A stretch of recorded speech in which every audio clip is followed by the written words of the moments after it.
The second level in Indiana Jones and the Great Circle takes Indy inside the bowels of Vatican City. It's the first time when Machine Games breaks loose from its linear shackles, presenting you with a massive play area to freely explore. I went from gawking at Michelangelo's masterpiece on the ceiling of the Sistine Chapel to exploring the ancient ruins hidden deep beneath the Holy City.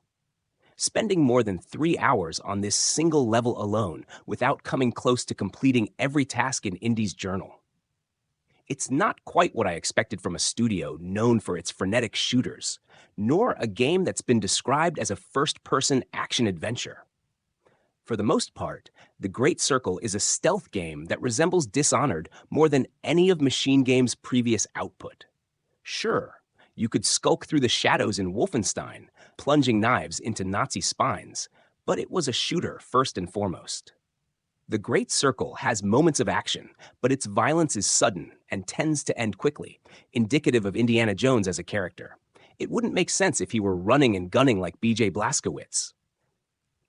It's a refreshing change of pace for the studio, and it's a rip-roaring good time, even if the inexperience of creating this sort of game sometimes shows. Black Myth Kong surprised me in ways I didn't expect. While its aesthetic and gameplay elements might suggest a Souls-like experience, the Chinese developer Game Science has been clear in distancing the game from that genre, defining it more broadly as an action RPG. This distinction holds true, as Black Myth Wukong is far from a traditional Souls-like. Instead, it feels more like an extended boss rush, with elaborate and challenging battles serving as the game's centerpiece.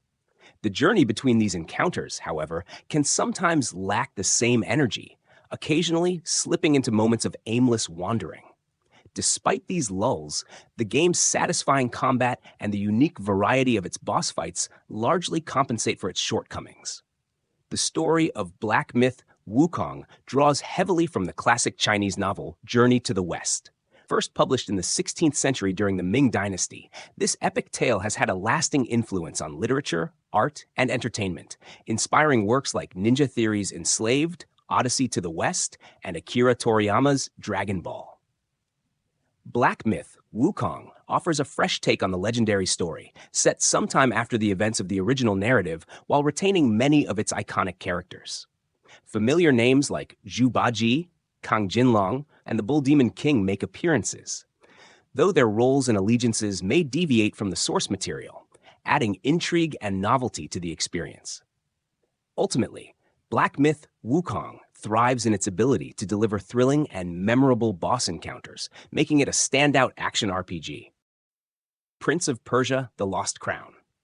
Breaking with tradition, the eponymous prince in this case is not actually the player character himself. Instead, you play as Sargon, the youngest member of the Immortals, a sort of Persian royal guard by way of Avengers-like superheroes. When a member of your clan betrays the order by kidnapping the prince and taking him to the mysterious and cursed Mount Kaf, the Immortals give chase to rescue him.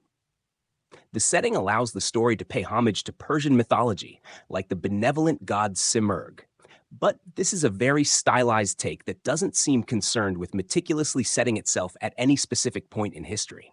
It's a pastiche that blends history and mythology with hyper-stylized visual flourishes inspired by anime and comic books. Mount Kaf is an elaborate setting for the Lost Crown, encompassing ancient temples, catacombs, royal libraries, caverns, and more. It was once the heart of the kingdom, but has fallen into disrepair following the death of the wise King Darius. And as a cursed mountain, the few remaining inhabitants talk as if they are living outside of the sequential flow of time. Balatro poker has endured as a popular and immensely enjoyable card game because of how malleable it is. The purest form of poker is predominantly played in your hand, with you deciding on cards to discard and redraw in the hopes of creating a better hand than your opponent's. Texas Hold'em, by far the most popular variation on poker, eschews these rules by giving all players 5 shared cards on the table and 2 cards in their hand to try and outwit other players with. A small change like this has a dramatic impact on how the game ultimately plays out, inviting the assumption that other small tweaks might have similar effects. Balatro operates directly in this space. It creates distinct scenarios through both deck building and randomization that force you to think about poker hands differently during short, captivating runs in its roguelite structure. It injects new life into the fundamental rules of poker without requiring any previous knowledge of the game. In Warhammer 40,000 Space Marine 2, the exhilarating action of slashing through enemies with a chainsword evokes memories of 2016's Doom, though the two games differ greatly in gameplay. Space Marine 2 captures a similar intense, gory energy that appeals to fans of high-octane action. While it embraces a nearly old-school game design focused on unfiltered fun, it stands out for its unapologetic approach to the Warhammer 40,000 universe's absurdity and grimdark themes. The game excels in offering a more refined experience compared to its 13-year-old predecessor, immersing players in the role of an ultramarine as they traverse a fully realized dark world. While it isn't without its flaws, Space Marine 2 successfully combines thrilling combat with an understanding of the franchise's over-the-top nature, delivering a fresh and exciting take on the iconic series. Stalker 2: Heart of Chornobyl. It's incredible that Stalker 2: Heart of Chornobyl even exists. In addition to weathering the COVID-19 pandemic, developer GSC Game World was faced with the Russian invasion of its native Ukraine, kicking off a war that sadly still rages on today. While many GSC staff were able to flee the country, others were unable to, and some even continue to fight for their country on the war's front lines. Amidst the terrifying sound of air raid sirens and frequent missile attacks, people somehow persevered, continuing to work on the game at home in between volunteer work, all while suffering the loss of beloved friends, colleagues, family members, and pets. Yet, despite all of this, Stalker 2 is here.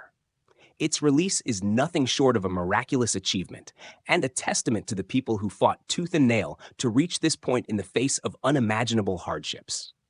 The game that emerged from such horrifying events is one that boldly sticks to the studio's vision of a seamless open-world survival shooter, which the series has always strived to be. Nine Souls is just simply phenomenal. The combat is so tight and fast-paced, to the point where each battle, boss fight, or standard enemy has you on the edge of your seat. The story is so perfect, combined with the Dark Souls Hollow Knight Tau vibe, it's pure perfection. This game is one of the best I have ever played. With a wonderfully crafted world and an extremely solid combat system, it only took me 67 hours to beat the game. It's important to note that a slightly underwhelming ending and extremely wild balancing issues in the final act do drop the game's overall punch. This game will test your skills, especially in the late game, but it is overall a steady difficulty progression that keeps everything at a nice pace. The story and music you hear and experience make it that much more worth the playthrough. Astrobot. Your expectations are probably wrong about Astrobot. Mine certainly were. I expected it to be a pretty fun little cartoon romp where the main draw would be pointing at the screen and going, "Look, it's Nathan Drake."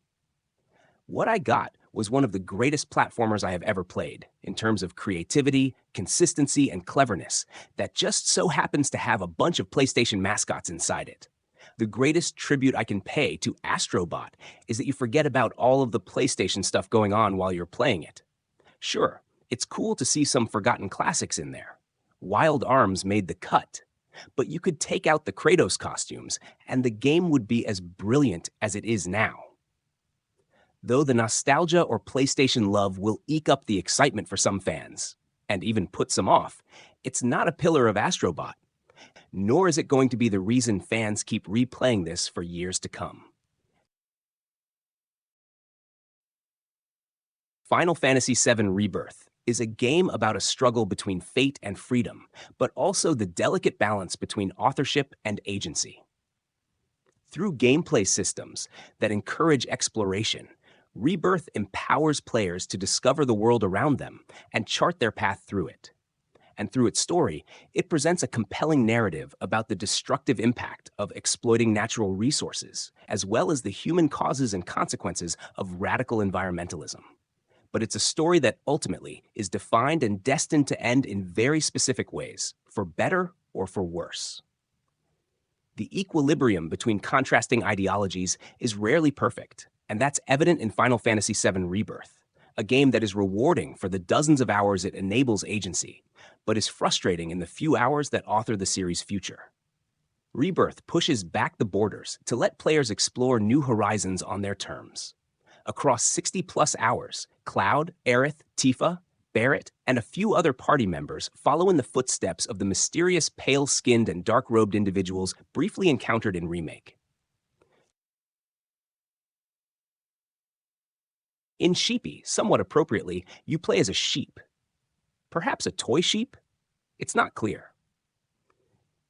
The game begins as you apparently come to life in a pile of discarded rubbish and are loosely instructed that you need to, Honestly, I couldn't follow the plot. It's pretty much the standard MV routine, where there's been a disaster at the factory, with notes and recordings left behind by others who didn't survive, and a desire to escape from within. It doesn't really matter, because the important aspect is you're a sheep who learns to double jump. Along the way, you're occasionally pursued by a sentient, possessed teddy bear, providing the game's only combat. You don't have an attack, but this boss fight interludes require you to use your movement skills to win. But otherwise, the focus here is on exploration and platforming. Sheepy's abilities come not from within, but rather peculiar artifacts bestowing skills, starting with the double jump, and eventually offering something close to brief flying.